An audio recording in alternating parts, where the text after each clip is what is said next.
meeshaan dukkana keessaa gara ifaatti ittiin baanu barnoota. Investimentii hunda caalu dhaloota haarawaa irratti hojjechuudha. Dhaloota dorgomaa ta'e, dhaloota beekumsa qabu, dhaloota dandeettii horate oomishuun baay'ee barbaachisaadha. Akka Shaggaritti waajjirri barnootaa magaalaa Shaggar caasaa isaa sadarkaadhaan jiru wajjin qindaa'uudhaan barnoota qulqullina qabu mirkaneessuudhaaf hojii bal'aa hojjechaa turreerra. Manneen barnoota sadarkaa tokkoffaa gara 13 ta'an gara hojiitti galchineerra. Meeshaalee barnootaa dhiyeessuu barattoota mootummaa hundaaf yuunifoormii fi meeshaan barnootaa akka dhiyaachuu danda'u keessattuu dabtarri akka dhiyaachuu danda'u gooneerra. Teknooloojii irratti jijjiirama fiduuf bal'inaan hojjechaa turre diijitaal laayibireerii fi smaart kilaasii shaakaluu jalqabneerra. Sagantaan nyaata barattootaa fi barsiisotaa hojii eebbifamaa fi waaqni jaalatu harki waaqayyoos keessa jiru akka ta'e nan amana. Hojii bu'aa qabeessa ta'e akka ta'es waggoottan darban keessatti hojii jijjiirama fiduu danda'e akka ta'e ilaaluun ni danda'ama. Keessattuu hirmaannaan barattootaa waggoottan darban keessatti gara barataa 280 qofa galmeessaa turre bara kana barattoota gara 376 ol ta'an galmeessuudhaan barsiisuu dandeenyeerra. Haftee fi harcaatii xiqqeesseera. Hiyyummaa irratti jijjiirama fiduudhaan bu'aa hedduu galmeessuu danda'eera. Gama hawaasummaaf dinagdeedhaan bu'aawwan hedduu fidee jira. Kanaaf sagantaan kun sagantaa deeggarsa barbaadu waan ta'eef carraa kanaan dhaabbanni SNV bara darbee mana barumsaa tokko walii wajjin hojjennee turre bara kana immoo isa kana bal'isuudhaaf asitti argamuu keessaniif guddaa galatoomaa ulfaadhaa isiniin jechuu barbaanna.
City robust dairy potential, supported by a range of corporate entity with a strong corporate social responsibility mandate.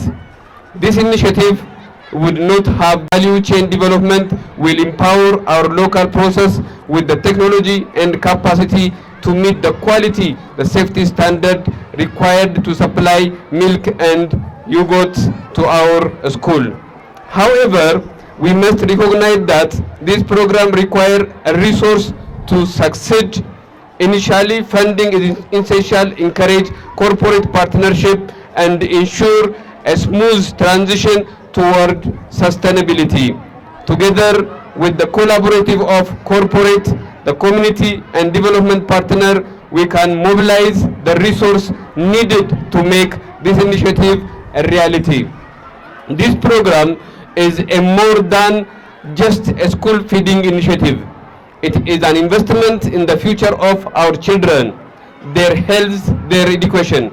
It also strengthens a local economy by creating market opportunity for our daily producers and processors, fostering sustainable value chain. Today, I call on all of us, corporate, community member, development partner, stakeholder, to unite in making this vision a success. Together we can nourish the minds and the bodies of our children, ensuring the growth into the leader of tomorrow. Let us take this bold step forward, guided by our shared commitment to the well-being and development of our young generations. I would like to thank you.